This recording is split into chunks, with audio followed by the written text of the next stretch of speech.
Well, good morning, good evening, good night. Not quite on time. Anyways, I am saying welcome to the 209th episode of what has become Chapter and Verse. And I continue to be your host, the man who is on this screen all those times, Craig McKibben. And if you are on my Facebook page, well, then you already know who I am. And if you're on YouTube, then welcome. Anyways, I wanted to say hi. Sorry, just things have been a little weird trying to get things going this morning, but it just didn't go as planned, and I'm still not quite convinced that it's going. But I am going to go forward anyways, believing, at least for now, until I get discouraged because Facebook is just giving me that much fun today. But yes, I am going to believe that we're running.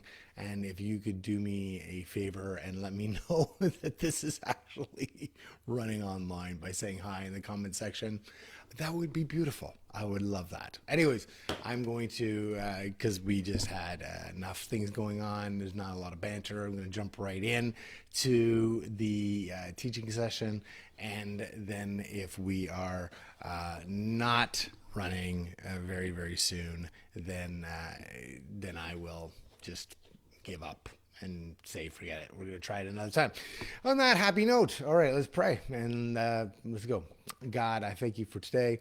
I thank you for the fact that we can come together. I'm trusting that it's coming together. Okay. And I just ask that you would be with us as we discuss this idea today, looking at your word, at what happened with the early church as it developed. In your name, Jesus, amen. Okay, well, anyways, I am going to, as I said, I'm going to move forward believing that this thing is running. And oh my goodness, JB, thank you for saying that it's running. My goodness, what a morning this has been. So anyways, if you've seen other versions of this, this is the one that I'm going to keep, I guess. And so if others, well, as others join, then we'll just say hi and welcome along. So I am, for the sake of time here, I'm going to jump right into the teaching time, starting at chapter 23. We're going to just, I'm going to give a bit of a recap. I'm just going to kind of, starting verse 18 in chapter 23, I'm just going to kind of go along and we'll just kind of bring a bit of a recap there. Starting in verse 18. Okay, here we go. It says this: the centurion said, the prisoner Paul called me and asked me to bring this young man to you because he has something to tell you. Okay, verse 20 says, the Jews, the Jews, this is Paul's nephew, okay, said, have agreed to ask you to bring Paul down to the Sanhedrin tomorrow. Don't let them persuade you because there are more than 40 of them lying in ambush. And I'm putting in extra, to kill him under oath. Okay. So verse 22 says, so the commander dismissed the young man saying, don't tell anyone that you have informed me about this. Okay. Verse 23, here we go. Okay. Keep moving along here. It says, he summoned two of his centurions and said, catch this. Okay. Get 200 soldiers ready with 70 cavalry and 200 spearmen to go to Caesarea at 9 tonight. Okay. The ship, well, I guess it's not really, it's over land. It's leaving at 9 tonight. Okay. Anyways, also provide mounts to ride so that Paul may be brought safely to Felix, the governor. Okay. A few things I want to point out here.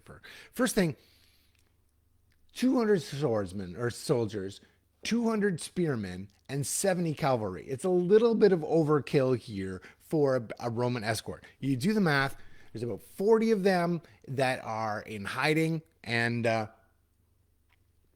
40 of them in hiding. And what happens here? There's like 470. That's almost 12 to 1 odds. Okay. And we're not just talking about like just get some soldiers together. There's 200 soldiers. There's like 200 spearmen, which are like the Green Beret.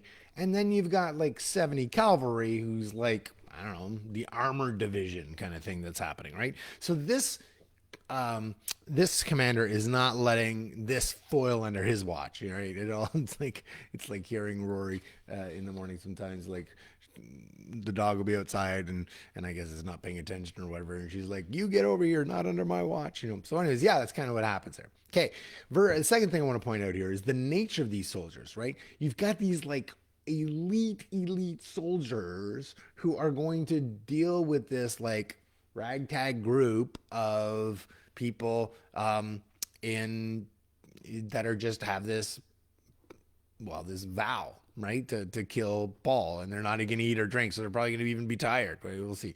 Also, it says that they're leaving at 9 at night. Okay, so there's obviously some sort of like secret escape for whatever reason.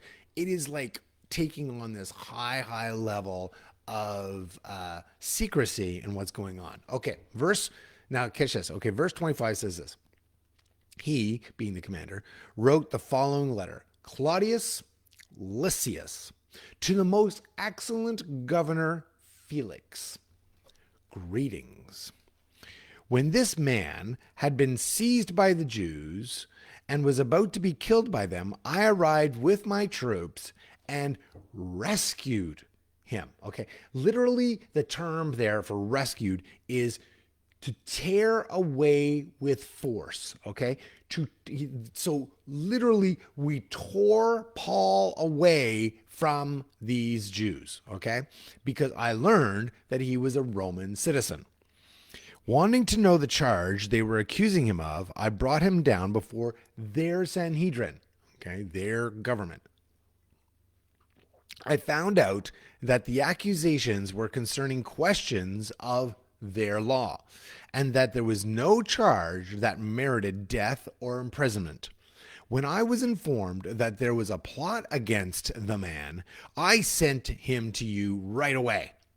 I also ordered his accusers to state their case against him in your presence. Okay, so a couple things I want to point out here.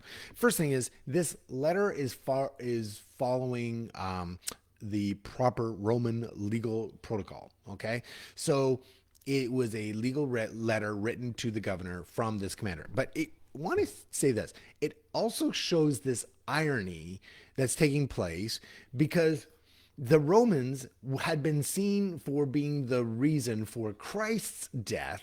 Now you've got the Romans trying to spare one of his followers from death. It's just kind of an interesting thing to point out in this scenario here. Okay.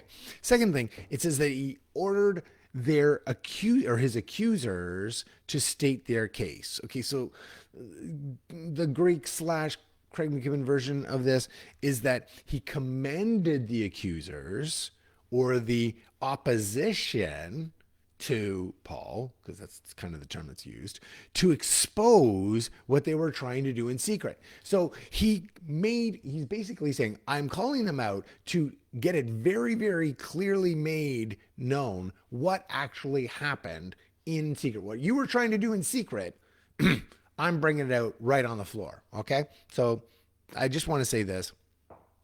And I put in the comment section if you agree with this or thoughts on this. But beware of those who try to do things outside the rules. Just beware. Just beware of those people. Like, why is it? I always find it like churches that say, well, we're independent church. Well, I kind of think that's an oxymoron. Like, it's obviously not in my notes and don't have the time for it. But the idea of an independent church. The church is not to be independent. The church is to be interdependent. The church is supposed to rely on one another. We are to be the Catholic Church, the united church, okay? But we keep breaking away from those things and splitting off. Okay. Now, I'm not saying that every time that there's been a bit of a kerfuffle as to things that people are frustrated with, that it's not merited. Like, okay, like we should be able to read the Bible too. Like, okay, the Reformation had some points to it. I'm just getting to this point that when it's this idea that no, well, we don't like your rules, so we're going to make up our own rules. Okay. Anyways, verse 31 says this. So the soldiers took Paul during the night and brought him to Antipatris, as they were ordered. The next day, they returned to the barracks and allowed the cavalry to go on with them. Now, I want to say this. Most people, probably, you're probably reading that. Okay, fine.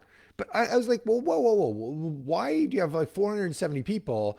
And it says that they sent the soldiers back. So they either sent at least 200 soldiers or perhaps just like 700 because you got the 200 plus or sorry, 400, meaning the 200 soldiers and you've got the 200 spearmen too. So like, I don't know, but it says allowing the cavalry to go on. So even if it was just the 70 horses that went on, I looked into that because the commander was mostly concerned about Jerusalem. And so the cavalry took him all the way to Caesarea. But if you needed that close quarter kind of fighting right away because of these people in the ambush, there's 200 and 200. So my guess is the 40 people were in the bushes waiting, and then they went, I think I'm going to hard pass on this thing because we never hear about that. What happens? Okay, great vow, by the way. Okay, but they keep going. Verse 33 says this. When these men entered Caesarea and delivered the letter to the governor, they also presented Paul to him. After he read it, he asked what province he was from. When he learned he was from Cilicia, he said, I will give you a hearing whenever your accusers also get here. He ordered that he be kept under guard in Herod's palace. Okay. All I'm going to say about this is that it's a very important moment in Paul's life, in my opinion, when we look at this. Because this is the official transfer. So we've been following along. We're like almost done we're like 80% done the book of Acts. And so you have Paul here, and we've seen him kind of pop up all of a sudden in at the end of chapter 7, I believe it is. And then chapter 9 is kind of like when Saul at that time takes over and in the narrative of what's going on. So now there's this shift that takes place between the legal Jewish jurisdiction, which would have been in the Sanhedrin, to now being, he's under Roman view and Roman overview and purview, right?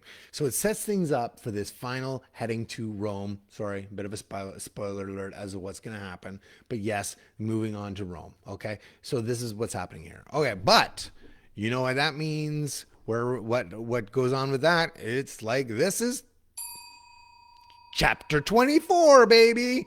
There we go. Celebrate. Okay. All right. Let's keep going. Verse 1 says 5 days later, which I find is interesting. He gets there overnight with the cavalry, the next day, and now it's 5 days later.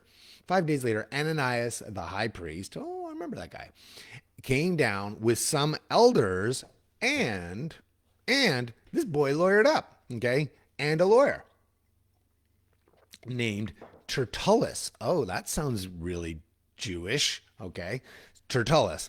These men presented their case against Paul to the governor, right? So remember, who's Ananias? Ananias is this corrupt high priest, handpicked, put in place. He is a Roman sympathizer, right? Brutal violence against any Jews that were against the Romans. That's who we're dealing with in this situation. Okay, verse 2 says this. When Paul was called in, Tertullus began to accuse him and said, I got to take a sip before this starts. Get ready for this. Wait. Wish I had some music I could play in the background that wouldn't get me in some royalty problems. But, just have, maybe I'm going to just take a moment here. Why don't you put some nice mood music on in the background, and we'll just kind of do it that way. Okay. It's gone. It says this. It says here, we enjoy great peace because of you. I can do this like deep thoughts. I don't know if you remember deep thoughts with Jack Handy. Okay, here we go.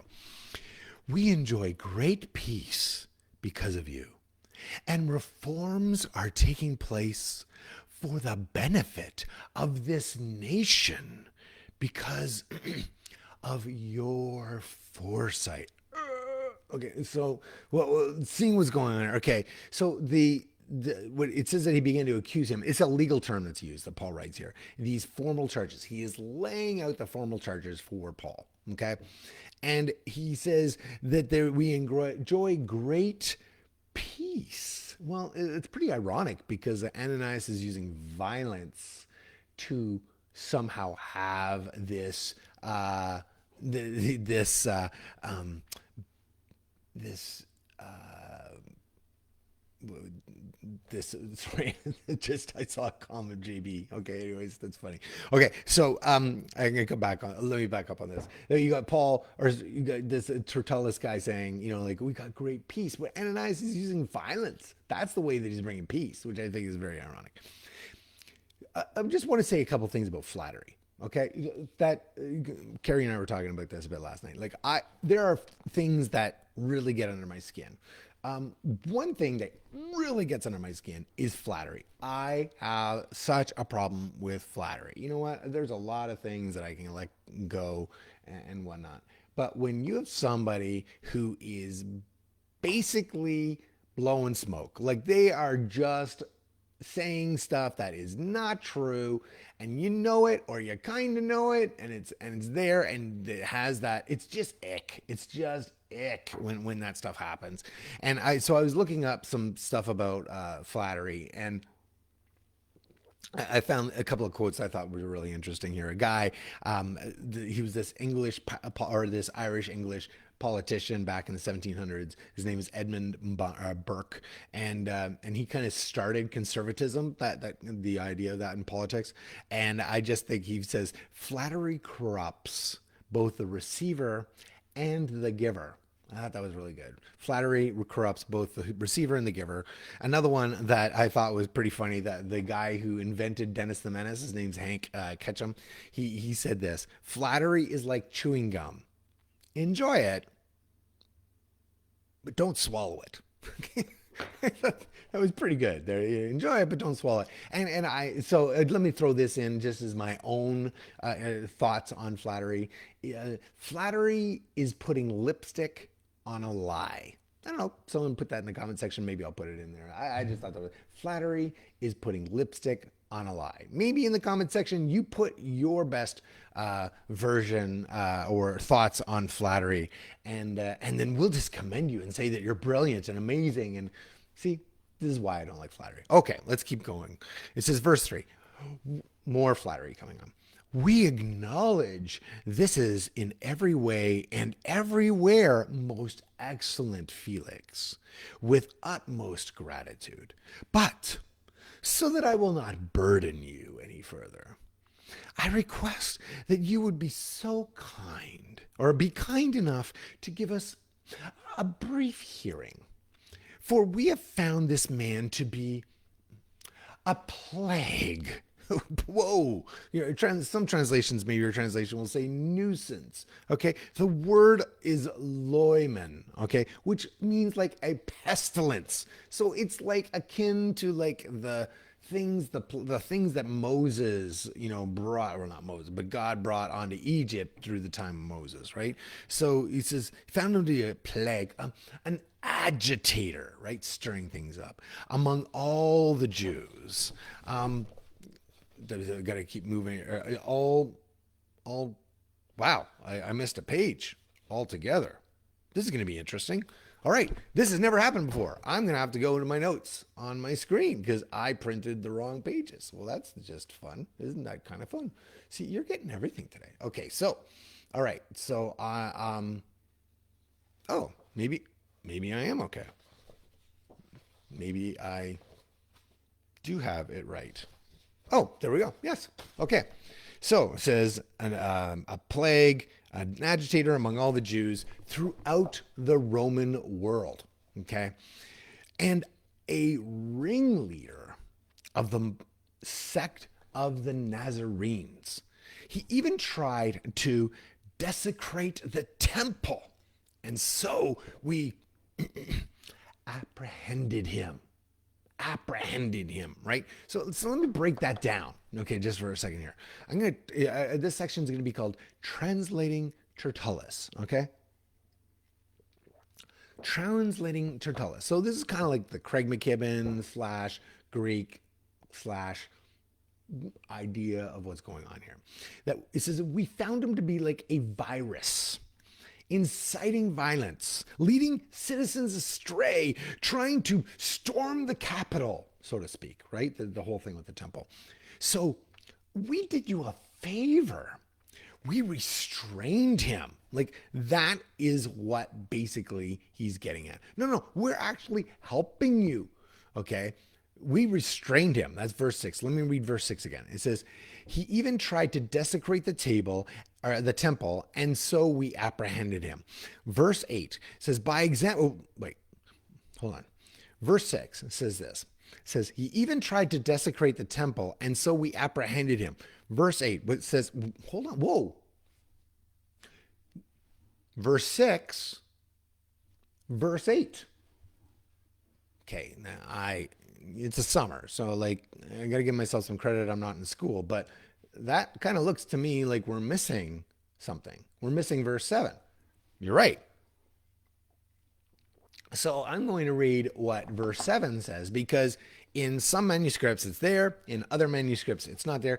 Generally what happens is that when there is a verse that was there when it was written out with this monk back in I think it's the 1600s or something like that, and he put verses and numbers and chapters and stuff, that this verse would have been there. But there are people now who, because they've seen earlier manuscripts, and some of the earlier manuscripts don't have this verse in there. So that is one of the reasons why you'll normally see a verse taken out, okay? Because it's just like, well, that must have been added in later. Now, it's up to you whether it's added later or not.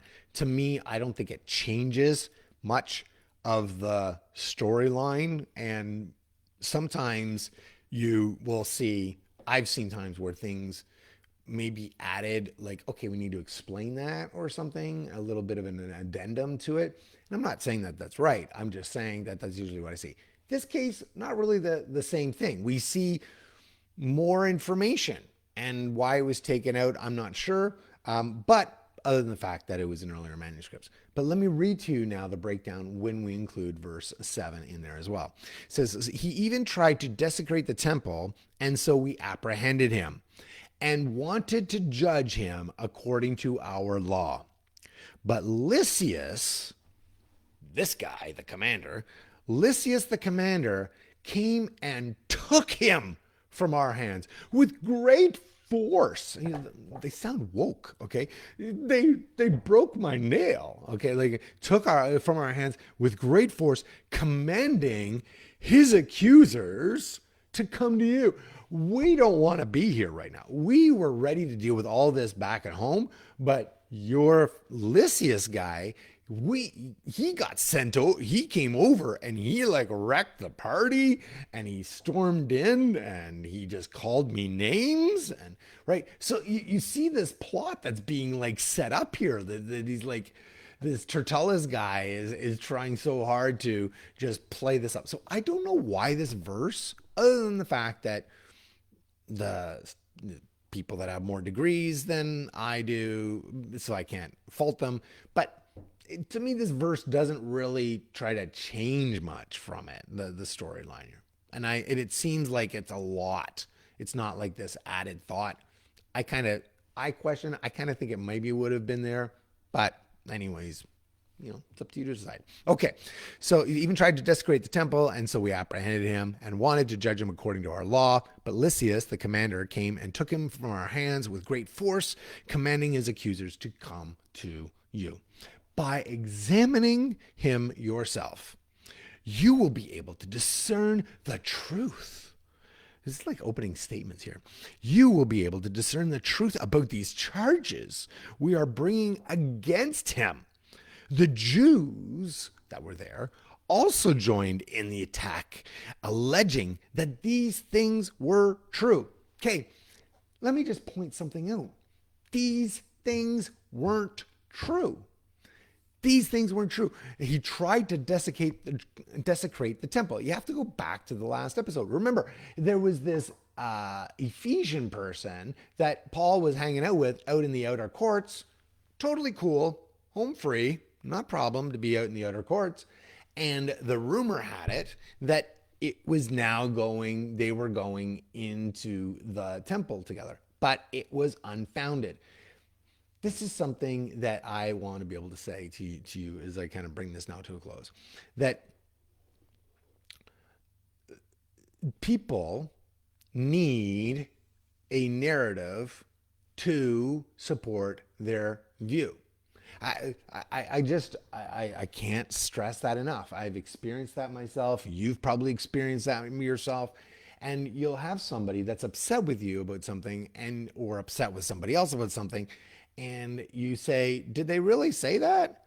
Yes, I heard from so and so, or I've had people, and maybe you've had similar situations. I've had people come up to me and say, you know what, people are saying. I'm like, what people? Well, I can't tell you.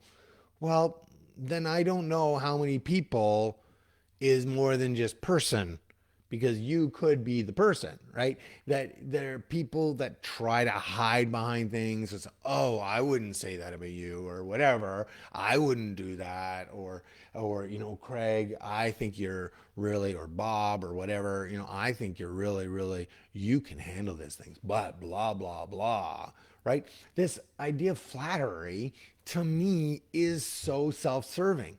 And as I pointed out, even in this thing, like, flattery will get you somewhere. Well, or flattery won't get you anywhere, but it does to some people. It does. And that's the sad thing. And I've watched people that have been maybe succumbed to the flatterous words that have been said about them. And sometimes you watch them on reality shows. I won't say any reality shows where all their lives they've been told they were a great singer.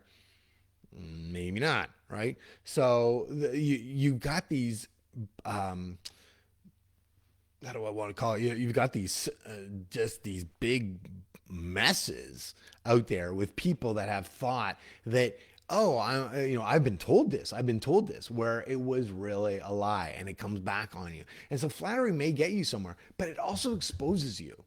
If you're the type of person that you like to always tell people, oh, I think you're amazing and all that, stop. Stop. Unless you really do think they're amazing, but just stop. There's no good that comes out of that in the end, because now this is the thing. Whenever I hear somebody that's flatterous, I struggle, because now how do I believe anything they say? How do I believe that things they're going to say about me or say to me? It's Napoleon Bonaparte. I wasn't going to say this, but I'm just going to throw this in at the end. That Napoleon said this. He said, and this is I didn't write it down, so it's kind of like my interpretation of it. He says, when you hear somebody that uses flattery, they also know how to slander. Okay, they also know how to use stuff. So you have Tertullus using not only portions of the story, but he's also using rumors and making them sound like facts, right? Oh, it's truth. Well, it's not. And so that's fine. There's a court system to discern what is true or not. But why would you propagate and why would you push an agenda of lies? Lies, unless you're trying to get your own thing. And I just want to say to you, to challenge you to think today, and I'm just bringing these lasting thoughts, that the truth is, when we're seeing this, Paul was supposed to go through this to be able to get to Rome. So God does use the ungodly. He does. But the ungodly make their choice, but he still chooses to use them. Also, remember, these are what the Jews are doing, and they honestly thought that they could kill Paul, right? To them, they thought it was that. So not everything done for God is by God. Okay? Not everything done for God is by God. Okay? Last thing is I want to say this. Keep your head up even when others want to take your head off. Okay? We see here with Paul, and we're going to see it next time, because next week it's kind of like it's the Star Wars kind of thing. It's the Apostle Strikes Back, right? It's going to be Paul's response to all this. But you've got like this, keep your head up even when people want to take it off. That don't oppose opposition, right? Because opposition may be the opportunities that you need today. Okay. As I said, next week we deal with the Apostle Strikes Back. I just want to thank you for being with us as we finally got this thing going. It's just been a bit of a gong show here today getting this thing going, but it will be on YouTube tomorrow morning. As always, I love to end with some quip or thought or some sort of wisdom, and I just thought I would bring this to your attention. That I don't know if you know this, but a gallon of water is actually, it weighs more than a gallon of butane. You may not have known that, but think about it. Butane, it's a lighter fluid. All right. Until next time, God bless you. Go in peace and don't be flatterous. Tell people the truth.